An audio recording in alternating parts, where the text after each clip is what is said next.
It's episode 1251, and it's the Relevant Podcast here in Orlando. I'm your host, Cameron Strang, and joining me from Loverland, Virginia, is Jesse Carey. Hello, hello.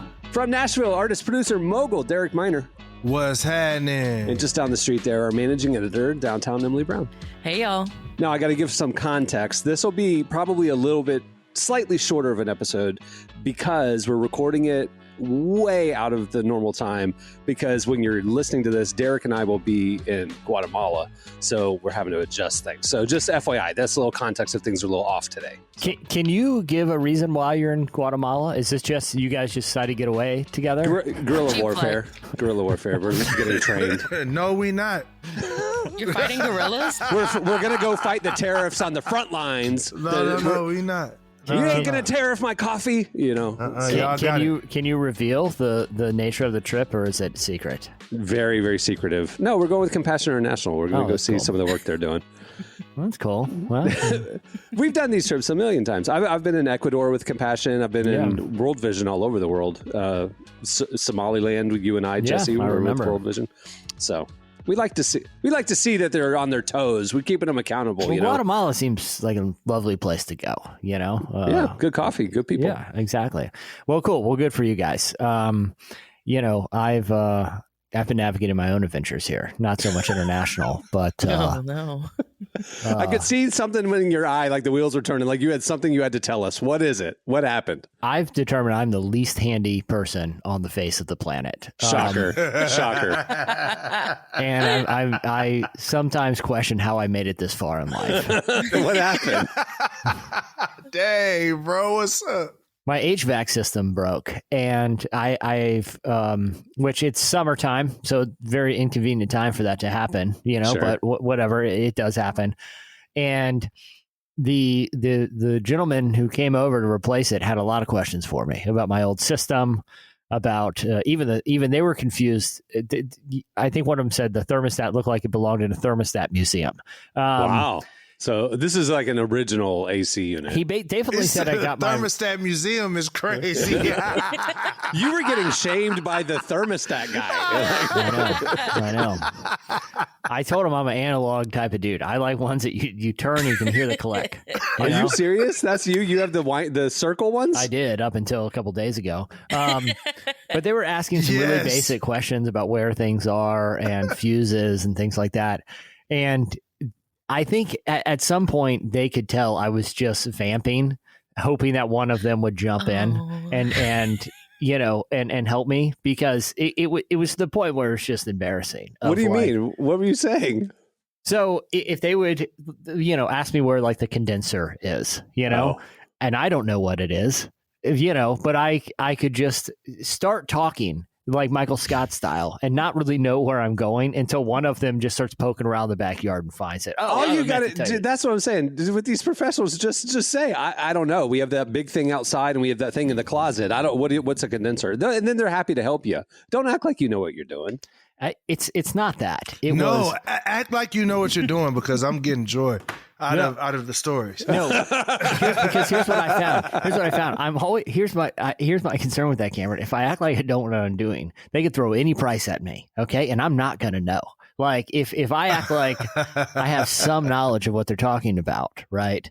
Then I don't feel like they're going to potentially rip me off. Here's the tough thing. You're in an emergency situation. You weren't able to get bids because you had to get this fixed, exactly. Right? There is no amount of fake knowledge you could try to have that would keep you from getting ripped off. They're going to do that because they know you're desperate. That's it. So if you want to get a good price, you got to act like you're not desperate and go get quotes. I understand where Jesse's coming from, because every time I've ever had to go do anything with my car, I always have to pretend like I know what I'm doing. Otherwise, they will convince me I need a brand new engine, and I'm not going to be able to tell them no because I don't know anything about cars. But if I pretend like I know, got it, I'm good. Nah, look, I'm going to tell you, I'm going to give you a key.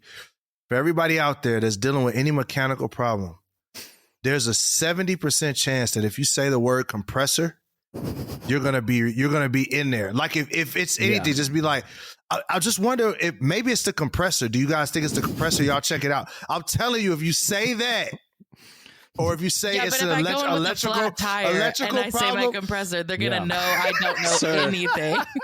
Your outlet not working has nothing to do with the compressor, sir. That's why I say it's not a like end all be all, but it's like Man, there's a nail in your tire. There's That's the there's a problem. high percentage if you drop the word compressor, you'll be in the general vicinity of a problem. Now tire, you can't do that. But we know if it's a tire, it's a tire. But if it's like your car won't turn over, just say like compressor and see where that gets you. Just just throw it out there, see what happens. Or how about this? Yeah. How about this? Because this is what I've been workshopping too for the next time this happens like this. As soon as they come in and go, hey guys, appreciate you here to take a look at it. My first thought was bad fuse. And I think if I say my first thought was bad fuse to anything, to your point, whether it's a car thing, whether it's a house thing, if I just say that, they're like, well, at least he poked around and looked for something, Yeah. Sir, your engine is not smoking because of a bad fuse, sir. So I was looking for the fuse, and I'm wondering, The fuse on the compressor, yeah. yes, fuse on the compressor is. You see what I'm saying? But that's why I say. be it. That's why I say. Well, yeah, I know that now. I said my first thought was bad fuse. Just fix it, please. And then I take the high ground. Okay, if you phrase it like that, you have the high ground. Yes. I like always it. go with the classic. Let me call my dad to check. That's always That's a good it. You one. got That's to a have good that threat, Yeah. like hovering. But you can't do that when you're the dad. And yeah, exactly. And then you're like, hey, I just Yeah, got it's with a my little dad. different. Let me for y'all. call my dad. My dad was a mechanic. I just got with my dad. He said his first thought's a bad fuse as well. All right. Well, we have a great show coming up. Tauren Wells joins us. We're not going to talk about his music nor his church. We're going to talk about his debut book that just came out. And Okay, let's go. HVAC repair tips. Yeah. Okay. Emily, maybe that's how you could like end all the interviews now is just real quick before we let you go. What's your go-to when you're talking to repair people? Real quick, What's can your you go-to? listen to this noise my car is making and tell me what you that's it. think's happening? And then you go to the mechanic and you're like, well, Tauren Wells said it might be the Yeah. compressor. So, yeah. He's got to narrow down between compressor and fuse box. So, Yeah. I think I should get a discount there. Man, we need to change your filters. Let me call Tauren Wells real quick and see what he thinks. Yeah. All right. Well, that's coming up. Also, at the end of the show, we have One Has to Go. I'm enjoying it. And you know what? Because we're doing this out of order today and all this kind of weird stuff, we're not doing Relevant Buzz. We're doing Slices. We're bringing it back. Hey. We'll see how it goes. All right. Stay tuned. Up next, it's Slices. Not sure what's next after college? Ready to step out of your comfort zone and into something meaningful? Check out the Global Ambassador Program from ELIC. You'll spend 9 months, September to May, on a team of passionate people just like you in Thailand, Tunisia, or Uzbekistan. You'll grow through mentorship, take language classes, immerse yourself in a new culture, and teach English to the local community, all while building real-life skills and making a real impact. Sound good? Head to elic.org/relevant to learn more. Again, that's elic.org/relevant. All right, it's time for Slices. What do you have, Jesse? All right. Well, both of these are pretty short, so it's a two. Oh, you got a twofer coming in strong. All right. So I read a story about a delightful young couple in Texas, and this was on their local news station. And the only reason I wanted to bring this is because of one line in this local news article. Okay. The news article is about a couple named Olivia Morris and her husband. Congrats, Olivia and Bradley. Olivia thought it'd be really fun to contact Dairy Queen to see if they would be willing to provide any catering for their wedding because her husband's name is Bradley Blizzard. Okay, so they're becoming Mr. and Mrs. Blizzard. And sure enough, Dairy Queen was in on this. They sent them free blizzards. They did a photo shoot. They gave their guests all got free Dairy Queen swag. Great story. Fun little cutesy story.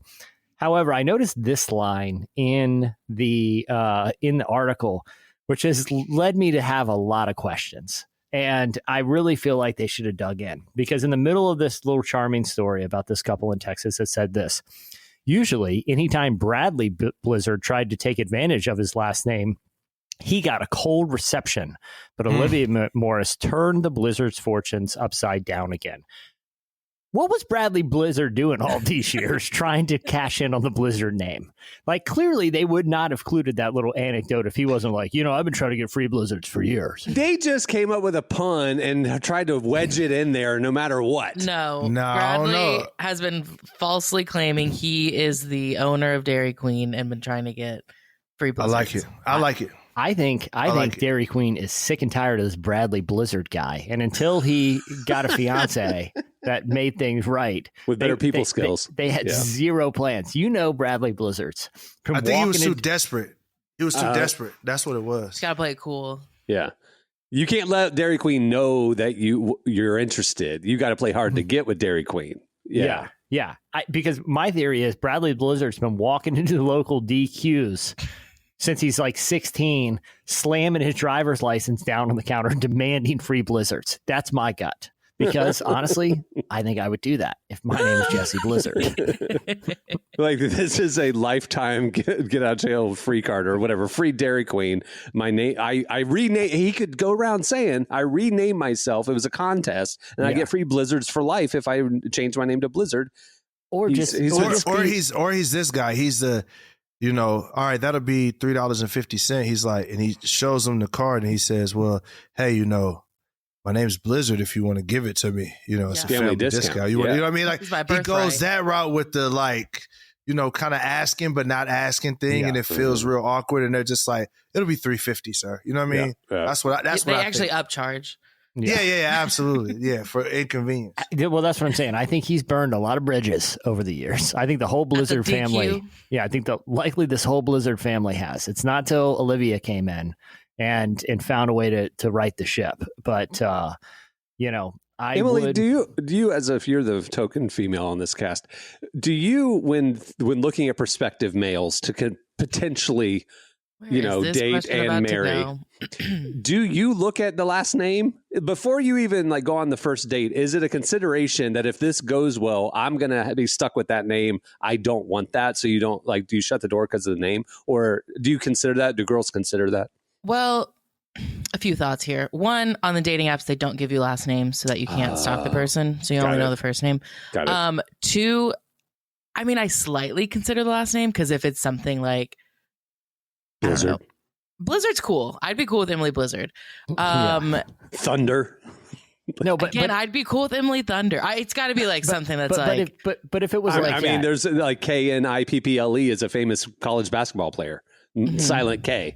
You know what I mean? That's a tough sell. But even then, if it's like, look, this is a great guy, he checks a lot of boxes, but his name is Matthew Butterpants, or is it like, nope, just. That's a no from me. I cannot be Mrs. Butterpants. Mrs. Butterpants is crazy. I can't. I respect myself too much. I'm so sorry to the Butterpants of the world. So if your parents gave you a really terrible last name, you're going to be alone for life. I don't think it's the Here's the thing. I want a unique last name. My full name is Emily Ann Brown. It is the most basic name in the world.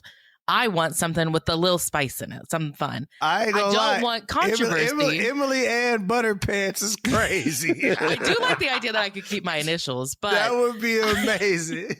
Emily Ann Brown Butterpants is just diabolical. Oh no! Their last names. Their last names were like the word. The name of the word has, or the meaning of the word has changed over the years, and now it's like an inappropriate word, right? I always wondered how come those people didn't just go change their name. I mean, if you look at your lineage, my dad's ancestry, Strang, our last name came from Lestrange and Streng. It changed over the years. Why don't you just change your name? I mean, what's the difference? My brother wanted to take his wife's last name because it was much cooler than Brown, but Kaiser didn't really work out. So I like when names were basically the job. You know, blacksmith, Miller, right. Baker. So now that we're on names, I have to show y'all this list of the 2025 craziest college football names. So we have a guy on here. It's a white guy that plays for the Warhawks named General Booty. That's his name. His wife is going to have to be Mrs. General Booty. Are you kidding me? There's a guy on SMU named King Large. On Rice named Mobility. This is not Key and Peele, this is my favorite one. Yeah. Oh no, this is dead serious. Guy named on the Bears, his name is Dude Person. That's his name. Let's see. So you got Sir Bible. That's one guy on there. Amen. He's on San Jose State. Wait, is his, Bible. And is his last name Bible? It says on the back of his jersey, Bible. Okay. Then there's another guy named Demon Clowney. That is cool. That is cool. Wait, Sir Bible versus Demon Clowney. And then there's Rocky Beers. The Beers is spelled Beers. So Coors Light. Free beers. Yeah. I kind of want to just based on his wedding. His wedding. That's the one you want to get. I'll be there. All right, Emily, how about you be Pookie Arterberry? Pookie? Pookie Arterberry. I really want to guess That's their a guy's positions. name, Pookie. I feel like there's. Poor I feel like Pookie. in if your name's Pookie on a football team, that you're probably like a cornerback, like a defensive back. I feel like football is the only one where when you could just hear the name and kind of have a pretty good guess of where they play on the field. Like if you're like Brockhampton, you're probably Grant Bierman. That guy's definitely like a linebacker. Grant me a beer. Grant beer, man. That is crazy. Anyway, what was your other two? What was your two for Jesse? We derailed your. Sorry, No, that's bro. okay. I just have a lot of questions about Bradley Blizzard and what he did all these years. And also congratulations to the happy couple. The other one, oh, did you guys hear about this? It just led me to think about something. A librarian at Harvard was going through some of their digital files and was looking at a copy of the Magna Carta that the school had on file that it purchased back in the 40s for like $26. Kind of they called it a cheap copy of the Magna Carta, the famous, declaration by, was it King James or King John back in the 1300s for I think England? it was James. It was actually, I just looked, it was John. James is the Bible guy. That's why I got confused. Yeah. But anyway, the guy started poking around. Turns out this copy of the Magna Carta that Harvard bought in an auction for $26 is one of 7 real ones from the 1300s from King John. And it's priceless. Absolutely priceless. First off, good on that librarian. 2, it really kind of sparked in me this idea that we are living in the golden age of auction stuff. I'm not just talking Storage Wars here. I'm talking Pawn Stars. I'm talking Antique Roadshow, guys, has been on a heater for like 20 years. If there's any time in human history, you can just go into a thrift store, a pawn shop, or a storage auction and just roll the die. I bet your odds of finding something cool that's worth something is better than going to the casino right now. I was thinking, after I read this, I don't have a lot of hobbies. I'm thinking about doing the storage thing or getting more into thrift stores because you just never know out there. I feel like this is the golden age of finding weird stuff like this. I definitely agree. I know even when you just think of like Amazon or Temu or whatever, there's some weird stuff on there that's brand new. Yeah. Like if your TikTok shop has weird stuff that's brand new. And I feel like we're just in this timeline of just weird inventions just in general because of, I don't know why. I guess maybe we just found out how crazy people are and let's serve the public. When's the last time you guys have been to a thrift store? I go every month. Really? What's your best find recently? Do you go to like closed thrift stores? I go to closed thrift stores. Because we got a vintage store down here that does like vintage clothes and like records, and we go all the time. But then there's like, it's not like a true thrift store. But no, I actually get stuff out of like thrift stores for my studio. Mm-hmm. Oh, so like musical stuff. Yeah, so I got this this old school case record player. Like it's like a case record player. Mm-hmm. None of the electronics work, but I put it in the studio and I put a little light in it and it just kind of emits this because it's a cool vibe. It's a cased studio. Mm-hmm. I got this. Records could be a good thing because I have a friend. She bought a record from a thrift store for I think $6, and then we looked at it on eBay and it was going for like minimum $1,000 up to $2,000 because it's like a limited edition. See, I usually have a really bad time with vinyl at thrift stores because they don't know what they have and they overprice it. Well, so like they'll be doing $5, $10, $25 for like stuff that's trash, I should clarify, it is the soundtrack to the Twilight movie. Oh my gosh. But they did a limited release, so there's not that many options. But Well, she's like saving it for her kids' college fund because one day. But it's I gonna think, be Cameron, that's the worth difference millions. between going to like a vintage store, which is sort of consignment and curated, versus just going old school Goodwill, where you're just rolling the dice every time, you know? Yeah. And even if it's a clothing one, they have like a back wall or an aisle or two of just like random stuff back there, you know? Right. Yeah. That you never know what you can find. My cousin one time, I don't know if I told you guys this story. He didn't have a driver's license at the time, but my parents gave him a very nice bicycle to get around town and get to work. And he was kind of at a stage where he didn't have a lot, kind of getting back on his feet. And he rode up to the thrift store on the bike to just do some clothes shopping. And as he's in there, he hears over the loudspeaker, "We just want to thank the person that donated that new Trek bicycle. It instantly sold. Thank you so much for the donation." That really happened to him. Man, that's He fire. left it out front to go I've heard shopping. that as a joke. That really happened? That happened to my cousin. Are you serious? Yes. Yeah. That's No. how he lost his bike. That's crazy. An crazy. inadvertent thrift store. Like me personally, I go to like Goodwills, but I try to go on the cool side of town.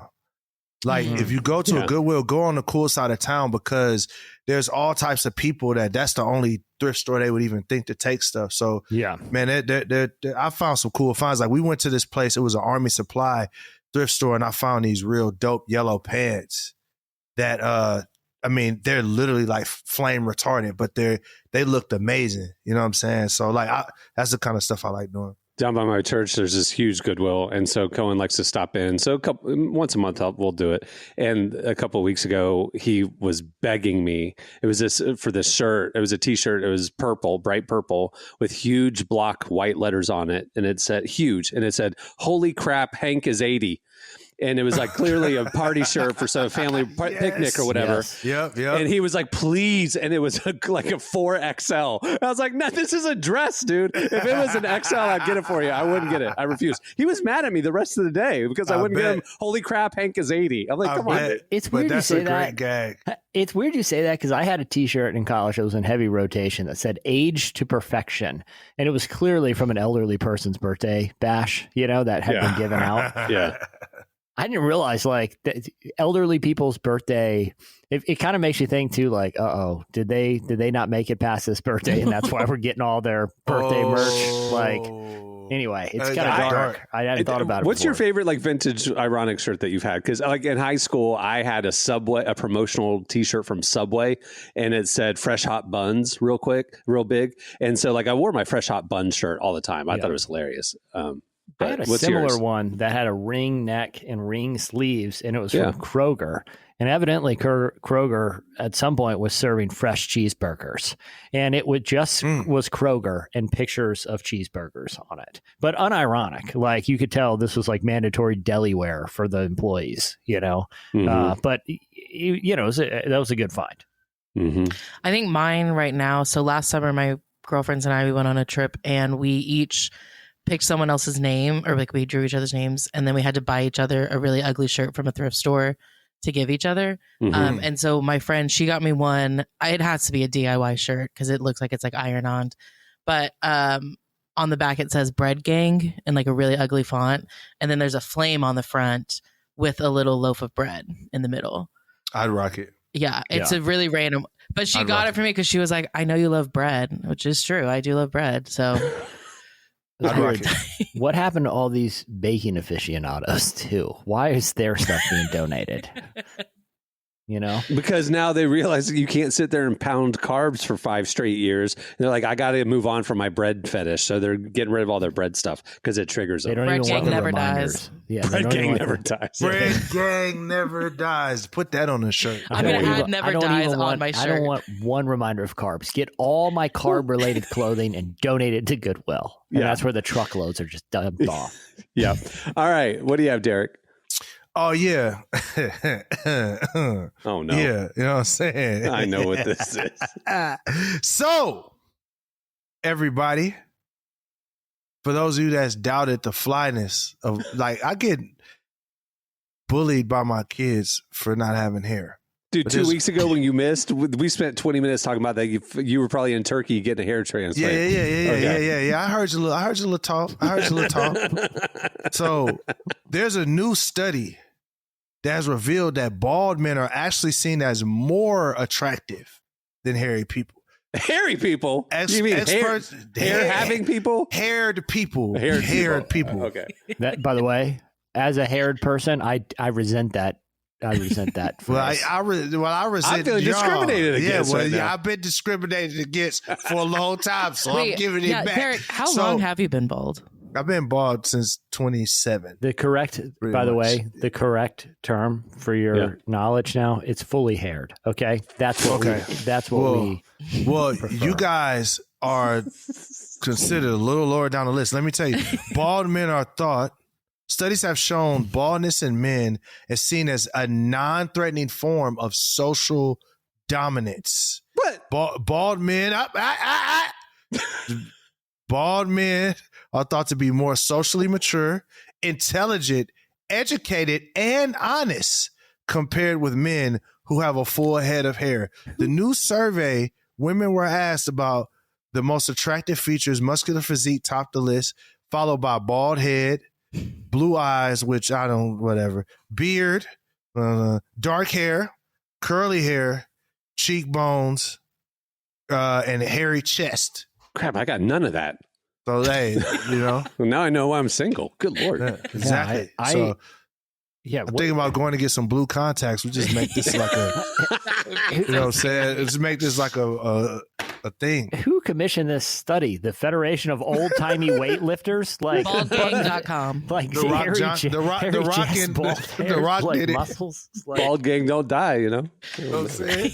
So bald men are more attractive according to science. So I like just let it. y'all know, I know on Relevant, there's a lot of my bald brethren that's on Relevant. You guys are listening right now. You know, you've been worried because you started listening to this podcast. You had a full head of hair. Now you don't. You don't have a full head of hair. But guess what? That just means we get more sexy, baby. We get more sexy. You know what I mean? A lot of people started listening to this show when they were 20. They're 40 now. You're right. That's funny. They're bald. We They got hated more this. sexy. We age like fine wine, baby. You know what I'm saying? Oh, that's Are funny. you going to send this to your kids to like the next time they make fun of you? No, because they're so diabolical. They'll find a way to make find this. a way. Yeah, I They'll think it's find a gonna way make to it steal worse. my little confidence. So no. All right, Emily, what do you have?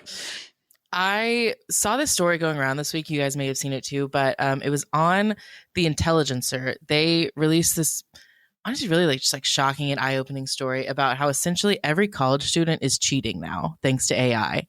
Like students across the board, across all majors, are using AI. Like computer science majors are using it to write code for them.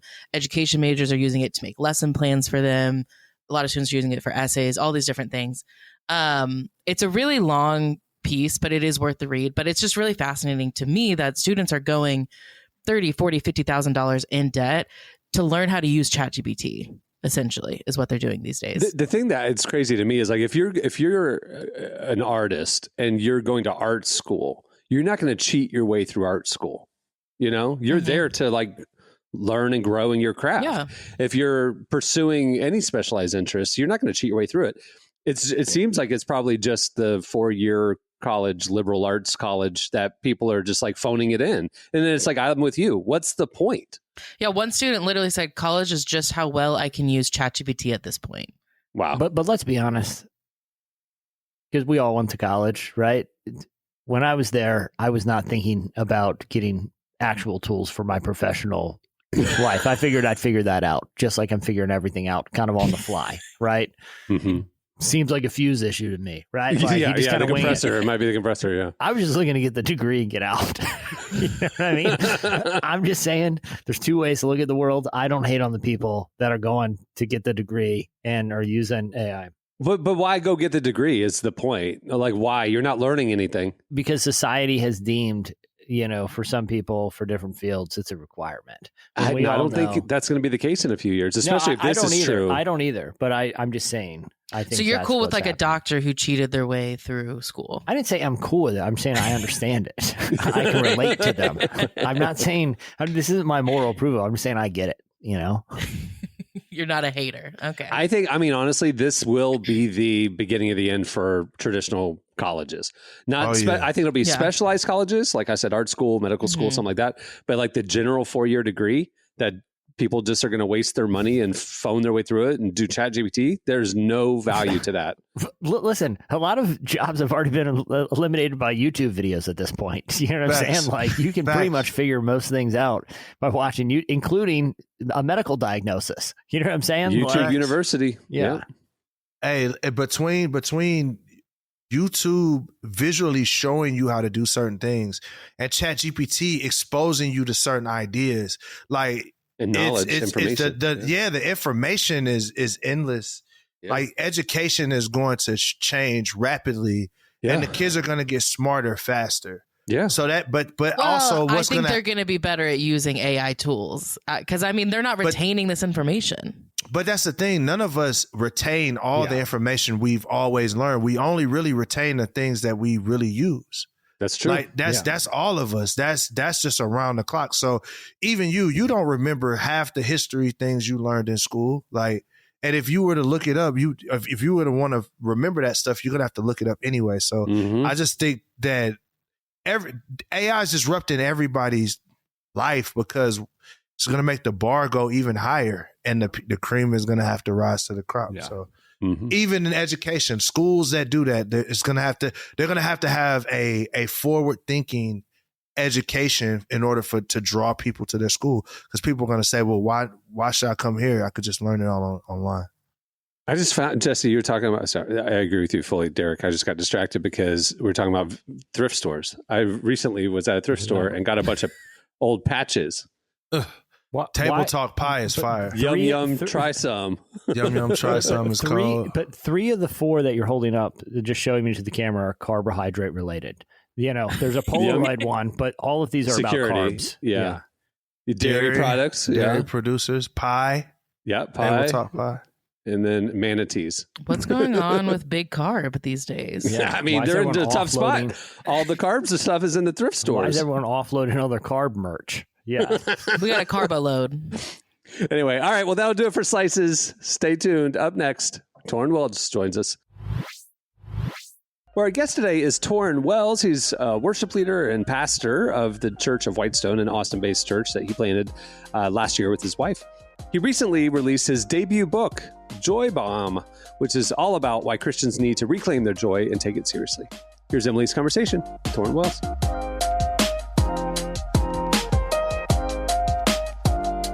Well, you've just released your debut book, Joy Bomb, and it is all about rediscovering true joy in our lives. Why was this a message you felt that you needed to write about and share with the world? Yeah, well, I wanted to talk specifically about joy because I feel like it has been misrepresented in the world and in the church many times, and that we have a breakdown in what joy is, where we find it, how we experience it, how much of it should we have and not feel guilty about it, how much joy does Jesus promise us, and so it was an exploration into that. I was going through my Bible in a Year plan. It's a Nikki and Pippa Gumble YouVersion plan, and I got to Matthew 5, and Nikki Gumble was unpacking the fact that the word blessed in Matthew 5 meant happy. And of course, I've been in church since I was 9 years old. I knew that, but I had not really accepted the implications of that reality. And so after I read the Devo and I went and I read Matthew 5 through that filter, I was like, hold up. Jesus taught the most important message in human history about joy. And he chose to teach about it first. This had me shooketh. I was shooketh. I was like, if Jesus chose joy to talk about in his inaugural sermon, how important must joy be to the heart of God? And if joy is preeminent to the heart of God, then how much have I given myself to exploring what that even means, or what my life would look like if that were true? And so that's when I started going through these Beatitudes and discovering through my own lens, my own experiences through scripture, what joy looks like in the life of the believer. And I couldn't get away from it. And so I went to the publisher and said, I think I have a book idea. Shoot this down if you don't feel like there's something to it. And I was met with passion and excitement. So I'm glad that people are finally going to get to experience it.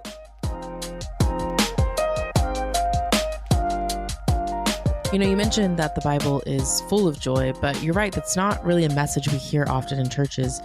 Why do you think this is a message that we've missed? I think we've misrepresented it. I think that as a response, like even from a good intention of not wanting to be like selling a false bill of goods, like you're going to always be happy, you're going to always be smiling, you're going to always be laughing. This is like a pain-free life.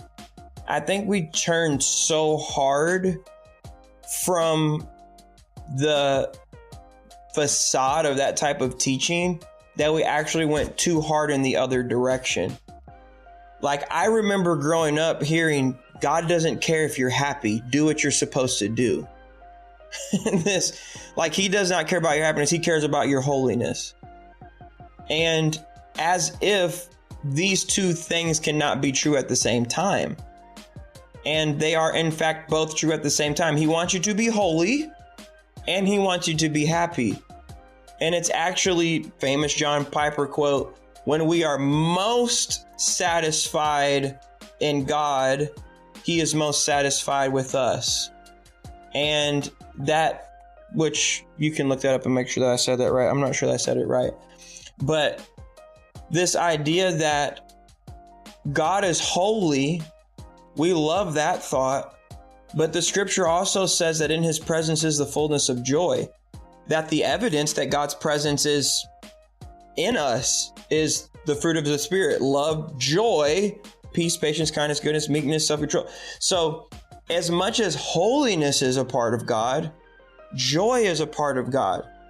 So to say that God does not want us to be happy would force us to deny experiencing a part of his character. And we can't get to know God fully and have a part of his character that we're not allowed to experience. Now, the way that we experience this dimension of his character is not through cars, money, houses, children, achievement, promotions. Some of it is.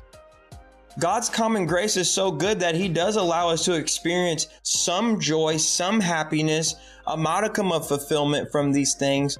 But our ultimate joy and satisfaction does not flow from the outside in, it flows from the inside out.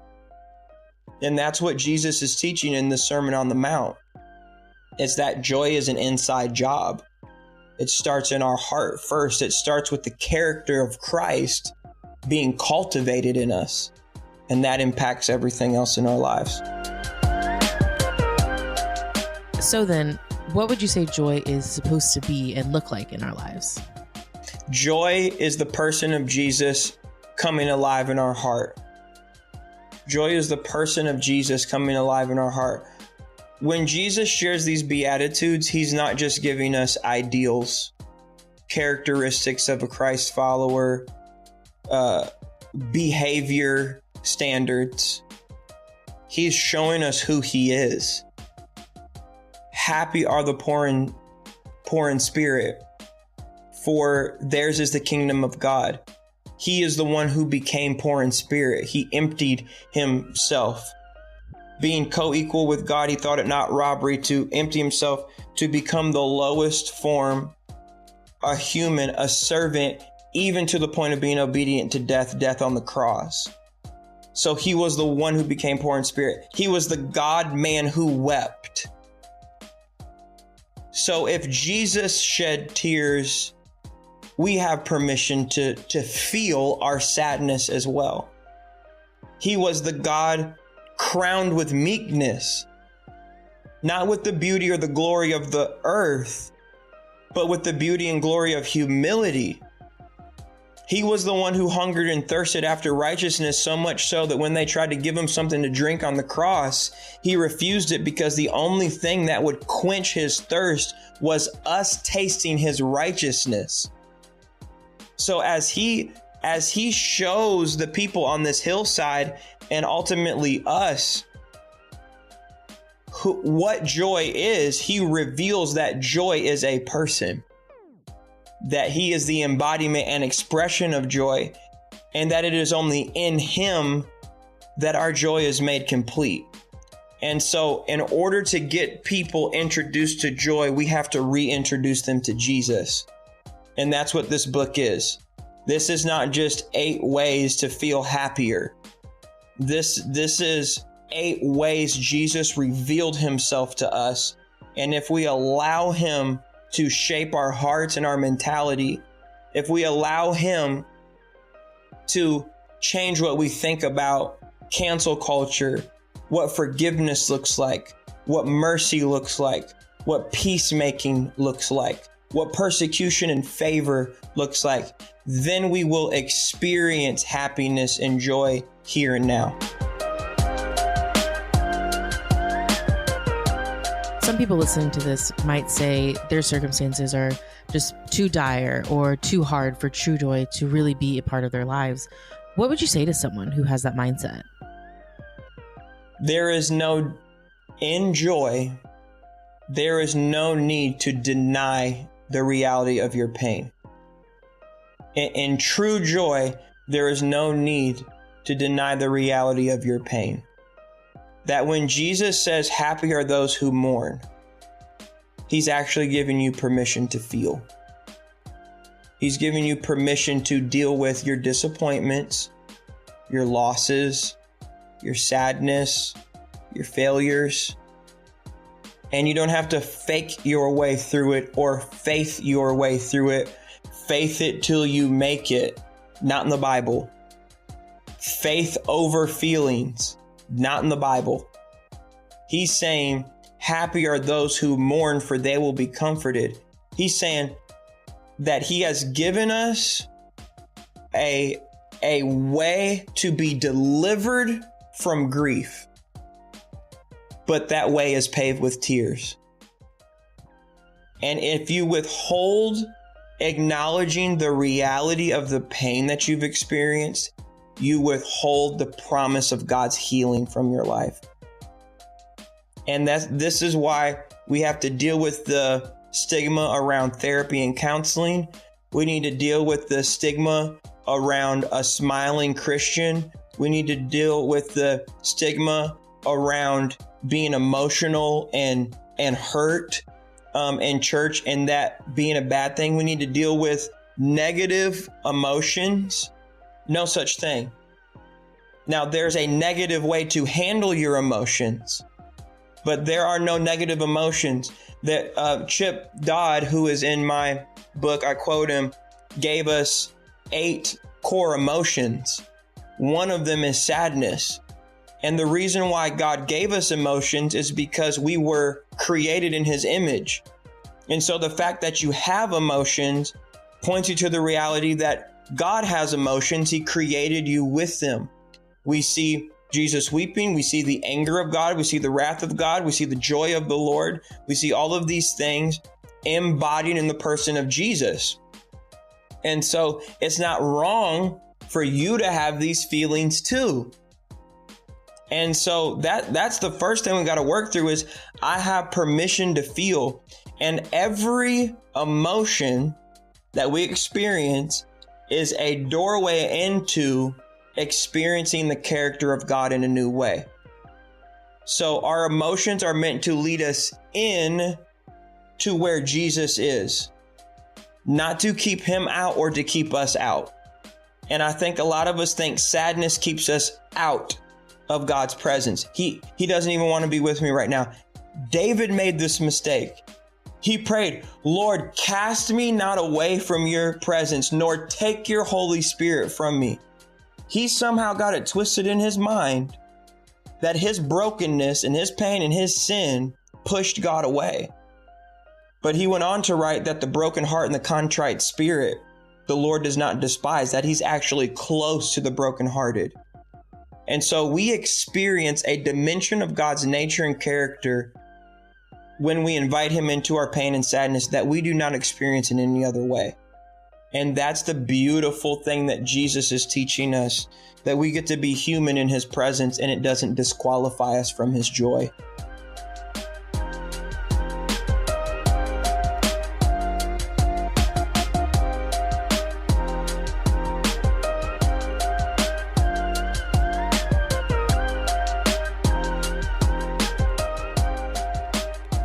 That was Tauren Wells. Make sure to check out his new book, Joy Bomb. It's out now. All right, up next, it's One Has to Go.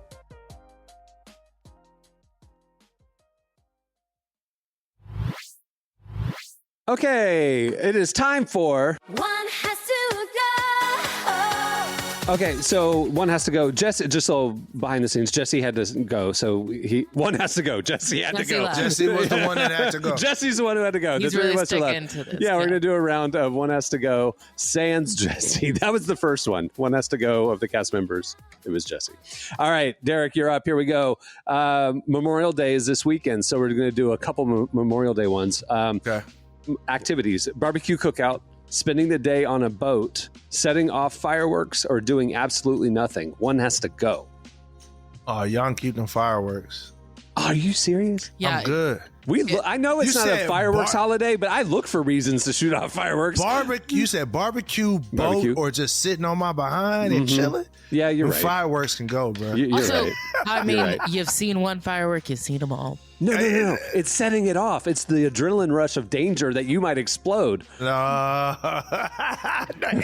No way. Dude, me and Cohen, like, we jimmy rig the fireworks. We get those big ones that shoot out of the cannons up No into the sky, way. and we'll string them together. We'll, like, literally tie the wicks together and, like, try to do, like, mega fireworks and stuff. It's great. Oh, man.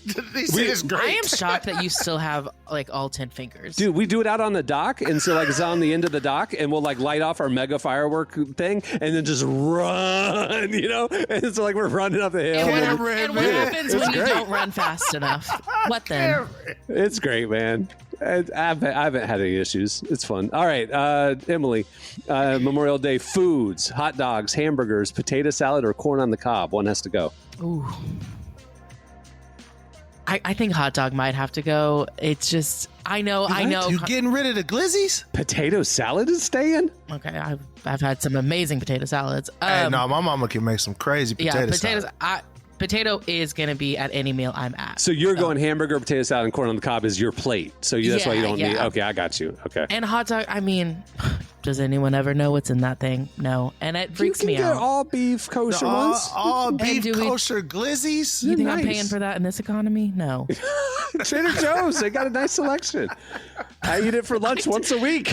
Like, all right, Derek, Memorial Day movies: Top Okay. Gun, All Captain America: The First Avenger, Saving Private Ryan, or Forrest Gump. They all came out on Memorial Day weekend, but one has to go. Saving Private Ryan. Yeah. You That out was here, the bro. correct one. That is the Yeah. correct one. It's too heavy. Yeah, it's Yeah. too much.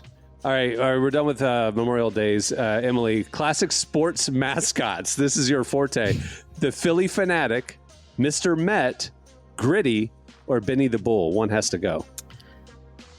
I slightly recognize the first three, so I'm going to go get rid of the last one. Bull, the Chicago Bulls, Benny the Bull. Oh. Really? Are you getting rid of Benny? R.I.P. Benny. You can't get rid of Gritty. The Yeah, Philly I- Fanatic is too iconic. Benny the Bull. I'm going Mr. Met. He's just a baseball head. I know, And but for some he reason looks I recognize terrifying. him more than Benny, so All right. this is just He a ter- he recognition. thing. terrifying, This is bro, my for one real. has to go, okay? Yeah, for sure. It is. Okay, Derek. Ice cream sandwiches, Okay. milkshakes, sundaes, or popsicles. One has to go. Oh, you can get them popsicles out of here. On a pool day during the summer? Bruh. Not all of Get us them have pools, popsicles out. first Yeah. off. Listen, I'll rock with the pools, but I'm still going to take the ice cream sandwich. What you said, the milkshake? Milkshake. Can't get rid of the milkshakes. And Sundays, they're too versatile. Yeah. Plus the popsicle, it melts. Like it's a whole thing. But I could see By a the case pool. to where milkshake, if I had to get rid of milkshake or a sundae, I probably would get rid of sundae, because you could pretty much put a sundae in a milkshake. You just have to blend it down. Right. True. So I could see a case for that, but I don't know. I'm still getting rid of popsicles. All right, Emily, prestige streaming comedies. The Good Place, Ted Lasso, Fleabag, Only Murders in the Building. One has to go. That's a tough one. Good Place is so fire, bro. Good Place is good. What was the second one? Ted Lasso, Fleabag, or Only Murders in the Building. I love Fleabag, so that for sure has to stay. I can't believe you're going to kill off Ted Lasso or Only Murders in the Building. Those are incredible. They are good. Here's the thing. I think it is going to have to be Ted Lasso solely because the ending just, it was Last sad. season. And the fact that they're like bringing it back for a fourth one, but they're not really bringing it back. Nobody asked for. Like, it's just like, I just know it's not going to be good. And it's like, let's just go ahead and like, let it rest in peace. It overstayed its welcome, you think? It did. Oh, yeah, it did. Yeah, it's like The Bear. Incredible the first 2 seasons, and then they were like, they ran out of ideas. Or like Fleabag, which was great, and I would have, in one world, loved 10 seasons. It's only 2 seasons, but they're great. Perfect 2 seasons. Let's leave it at perfection. Yeah. All right, Derek, here we go. Burritos, sushi, pasta, or wings? One has to go. It's a rough one. That's a rough one for the foodie. Burritos, sushi, pasta, wings. God. That's tough. You know what? I'll keep it honest with y'all. I'm not a big burrito person. Really? Like, if I could keep all the other stuff like tacos and enchiladas and That's valid. And all the other things, I think I probably would get rid of burrito. Okay. Fajita, if I can keep the fajitas and I can keep all that, I'll probably get rid of burrito.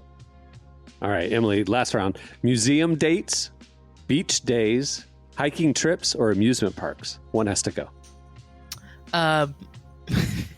Hiking trips. Yeah, exactly. I do not feel like sweating. I'm sorry. Yeah. Like, You want to go walk uphill? No. I have, so many of my friends are hikers, and they're so kind because they'll like invite me on like their trips they do, and I'm like, I would love to see the pictures when y'all get back. I'm gonna stay in the AC, but you let me know. You call me if you need me.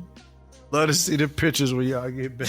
Amusement parks. I like. We have passes for Universal, and like tonight, I'm going to pick up Cohen from school, and we're just going to go out to Universal, ride one roller coaster, grab some dinner, and come home. I love it. Like that to me is like perfection. Derek, I need your opinion on this. My friends and I, we've decided this summer we would like to try out the Nashville Water Park. Apparently, there is one. I've never been. Have you been to it? Is it fun? It's packed around the clock. It's pretty fun. I mean, it's a water park. So What's the crowd? Like, there's different levels of water park. You know what I mean? Like there's different levels of like cruise lines or airplane lines. Like, is it like a neighborhood water park kind of thing? Is it like a destination? Is it high end? Like, what is it? It's not high end. It probably feels more like a Six Flags feels crowd? more like a Six Flags crowd. Okay, That's what I'm saying. Like a more regional of an amusement park crowd. Like it's like. Not a theme park, an amusement park. Yeah, absolutely. Okay. I had some friends that like who have been, and they were like, "It's so good, it's so fun," and I was like, "I feel like we're really hyping up a Nashville water park here." But if you say it's good, I'll trust it. It's above a carnival. Yeah. Okay. Whereas like because in Orlando here we have like 5 like water parks that are like theme park level. Like there's like Universal Studios or Disney or whatever. SeaWorld has their own.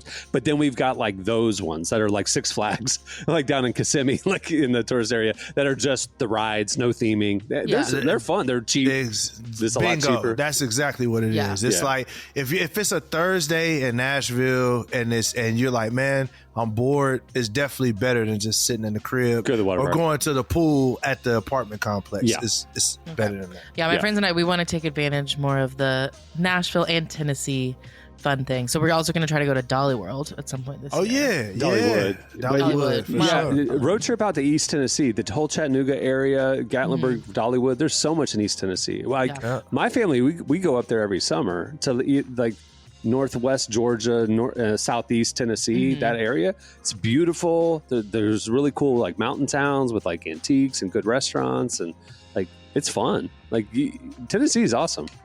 Yeah, Tennessee has some cool stuff. Definitely hit up some waterfalls. Look for some of those falls. They might be like little small. There'll be walks, hikes, but they won't be like crazy hikes. Well, we It'll just be talked like about my a little hikes, bit. so. But it's like slight hikes, Okay. like, you know. I can do a brisk walk. Yeah, it's a brisk walk. You know what I'm saying? But it opens up into these crazy nice falls. That's cool. You know, yeah, They're so it's everywhere. cool. There's caves, Yep. like if you I am if not you make going it in a cave. No. Go to Chattanooga and go Ruby see Falls. Ruby Falls. It is like you'll never forget it. It's unbelievable. Super dope. And when you're way down there underneath the mountain, they have Wi-Fi down in the Stop. cave. Now Yes. they really do. They do. And Anyway. it's chilly. Yeah. It's not real hot and sweaty. Are It's there got like like bats down there and stuff? No. Nah. There's so many tourists down there. They Yeah. constantly going. But it Okay. really is. It's like crazy to experience it yourself. If like, I get trapped in a cave, I'm gonna haunt you, both of y'all for the rest of your lives. Just so y'all no, know. you're gonna haunt the cave and all the people. No, that- I'm gonna use my Wi-Fi to connect to y'all's house. You're gonna hack us. You're gonna Yeah. hack us from the cave. In the afterlife, I'm gonna figure out how Wi-Fi works, and then Ghost I'm gonna hacking. Oh, man. ghost hack y'all. All right, last one, Derek. Here we go. Horror movies, rom-coms, documentaries, or action flicks. One has to go. Oh, you can get them horror movies out of here. Absolutely. Get them Yes. joints out of here, bro. Thank you. Terrifying. I'd like to sleep at night, I saw Sinners, but that's the first horror movie I've seen in like. but it's so a good. long time. It's like Yeah. it's horror, but there's more to it. So yeah. It's different. You're not gonna see. You're not lining up for Final Destination. Oh, not at No. all. I saw the preview. I said, "No, I'm good. Y'all got it." It's so stupid looking. it's the only new movie that came out this past week, and it made me so mad because I love going to the movies, but I do not want to waste my time I'm straight. being Well, they're terrified. saving up. Only saving reason it for I this would. weekend. Oh, sorry. Yeah. Only reason I would see it is because the late Tony Todd his voice is in it. Who's that? So I don't know who that is. Tony Todd is a legendary like black voice actor, but he played Candyman along like he was the first Candyman, and like so in the horror genre, he's like a renowned black voice. And then also after that, he started going to voice like cartoons and different things like that. So he's a national treasure, but he passed away last year. So that would be the only reason I would, if I thought to go see it, that would be why. But I'm not going to see it, y'all. Well, It's not probably gonna somebody will happen. put clips of those scenes on YouTube at some Right. point. So you just look that up. Yeah, I just looked those up and then we're Same good. thing. We're good. Yeah, we're good. It's All right. Well, that'll do it for. One has to go. Well, many thanks to Tauren Wells for joining us today. Make sure to check out his new book, Joy Bomb. It is out now. Also, make sure to follow the podcast on Instagram. We are at Relevant Podcast. We're posting One Has to Goes every day. We're posting clips from the show, and it's a great place to interact with other listeners. Follow us there. You can also follow Relevant Magazine. We are posting all the good stuff over on the main account. But yeah, follow both. They're good follows. All right. On that note, we'll wrap it. I'm Cameron Strang. I'm Derek Miner. I'm Emily Brown. We'll see you next Friday. Have a great week, everyone.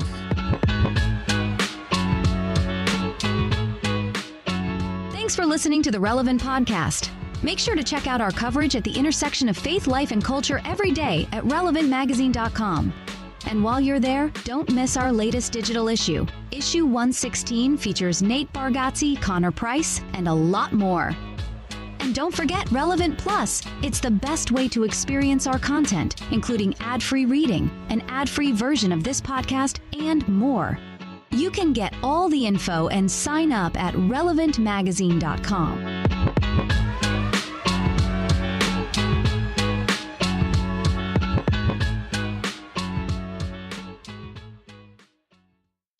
I think I would do that if my name was Jesse Blizzard. Relevant Podcast Network.